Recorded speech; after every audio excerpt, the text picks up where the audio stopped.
All right, Coach, go ahead. Good morning, everyone. So it's getting down to crunch time. We're excited about this opportunity to go in and play Orlando. It's a team that they've gone a few games without a win, and it's going to be a great matchup. We've been playing well as of late. We're going to try to continue from our good defensive performance we had against Kansas City in the second half, and then a little bit more of firepower in the attack, and if we can do that, we've got 7 games that we're really excited about, a lot of points on the table, so this is it. So it should be a fun month and a half, 2 months left. All right, thanks, Coach. We'll start with questions. Jennifer? I'd kind of like you just to elaborate a little bit on the popularity of Bay FC is really here in the Bay Area seemed to take off. People are super eager to watch women's soccer. Can you talk about that a little bit? Absolutely. Yeah, it was time. Obviously, the Bay Area has always been a hotbed for soccer on the youth side and the adult side, and the fact that we have an incredible team here in the Bay Area and outstanding fans, because we've always thanked the fans so much. Our players enjoy playing in front of the crowd. PayPal has been a great home for us, and the fact that we have a wonderful team that can come and bring in some excitement, and as I've always said, that they're great mentors toward the youth, and this game just continues to grow.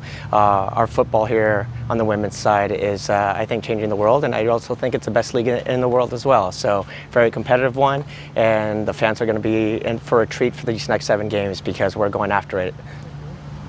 All right, thanks. Any other questions on site? How important are these next 7 games? They're massive. Let's not kid ourselves. So the way this league's always worked, you're in it until the very last game. That's how it's been for the last 6-7 years.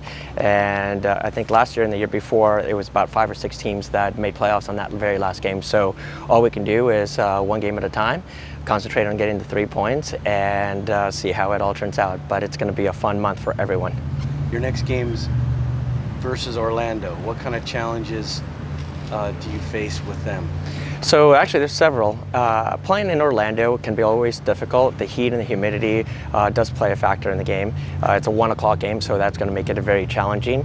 But at the same time, they've gone through a tough spell right now, just as we're having a difficult time getting some points, although we both have been playing some good football. So it's a really good opportunity for whichever team takes the 3 points to kind of start going up the standings, and an exciting game. But they're an excellent team. They're the past NWSL champions, and there's a reason for it. So we just have to go and take our opportunity and make the most of it. All right, thanks very much. We'll go ahead and open it up to questions on the Zoom. First up, we have Marissa and Gemi. Marissa? Hey there. Albertin, just saw yesterday with your announcement that you were going to step away at the end of the season. I was just curious about the timing of that and why you wanted to make that announcement now. So we're always getting together and talking about what's best for the organization, and the fact that if we do this now, it gets us everything in place for a new coach. It gives us a little bit more time, and we had a great conversation with the players. They understand it. We know that our goal is to make playoffs, continue concentrating on 1 game at a time, but we felt that it was very important for the organization, the success in the future, to do it at this time, and we're all supportive of it. Thanks, Coach. Thanks, Marissa. Up next, we have Alex Simon. Albertin, Alex Simon from SM8. A couple of quick ones that are just short. First being, when did you officially make this decision? So it was something that we were looking at. The project has always been first couple of years, let's get started, and I was just so proud and happy that I was able to do that. And then now it's moving forward, what's going to give us the best opportunity and success moving forward. And we started discussing this just a couple of weeks, what we thought was better for the organization, and we just thought this was a good time. Thanks, Alex. Just if you don't mind a follow-up there. Sure. Within that, as you bring this up, you're stepping down from this role, are you still going to be a part of the organization going forward?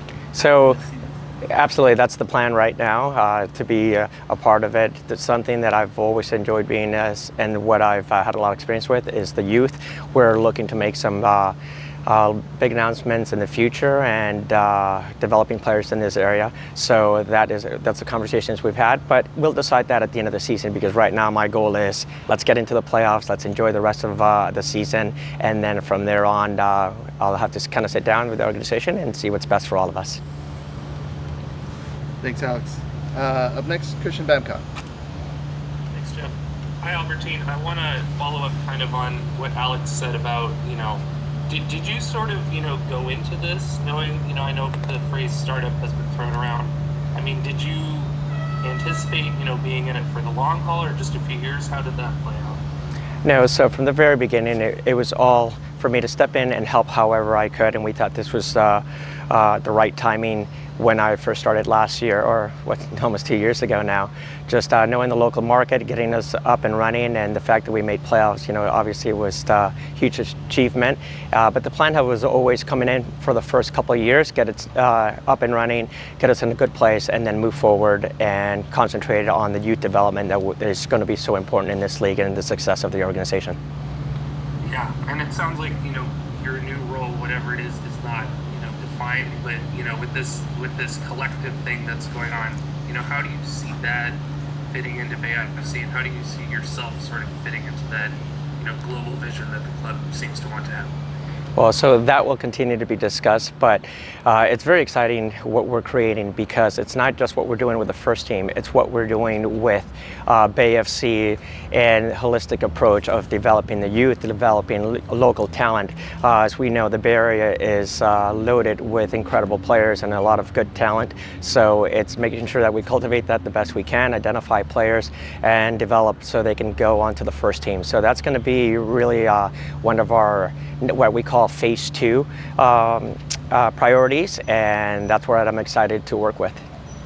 Yeah, and then just to follow up on the youth aspect, I'm curious, obviously you have such long history with MPLA.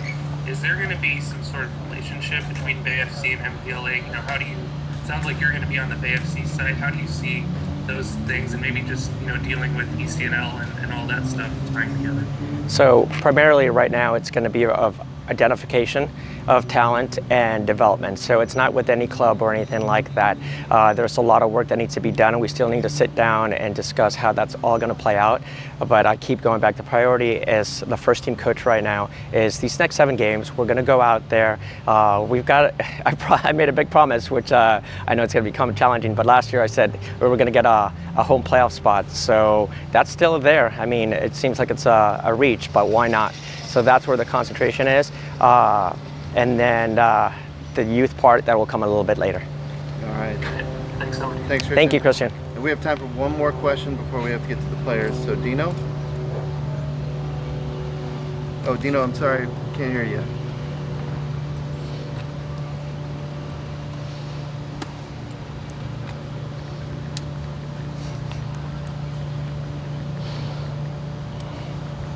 I have one question. For the Dino, I producer. apologize. Never mind. Oh, can I have a quick? Yep, there you are. Coach, I just wanted to ask real quick, turning a corner, like not having been able to do that thus far this season, what's the corner tactically or strategically that this team has to turn to get to that big goal, reach that playoffs? Like what are you looking at down the stretch that you haven't really been able to crack so far? That's a great question. That's what we were asking ourselves. I've highlighted this for quite some time. Outside of the Kansas City game, obviously, they're a first place team, best team in the league, and they're running away with it. But leading up to that, 8 out of our last 9 games, we led the teams in XGs, corner kicks, shots on goal, and we're just so unfortunate. Every game has been a 1-goal difference or a tie, and it just hasn't gone our way. And look, as a sports team, all you have to do is continue staying with it and plugging away, and we feel confident. We can feel it in the locker room, we can feel it in training. We're so close. We just need this one win, and I think once we get this just a little extra energy from 3 points, it's going to change things around, and that's all we've been concentrating, and the players feel it. That's actually one of the things they're looking forward to. They know we're so close, and it's just a matter of executing and getting 3 points. All right, thanks everybody. We're gonna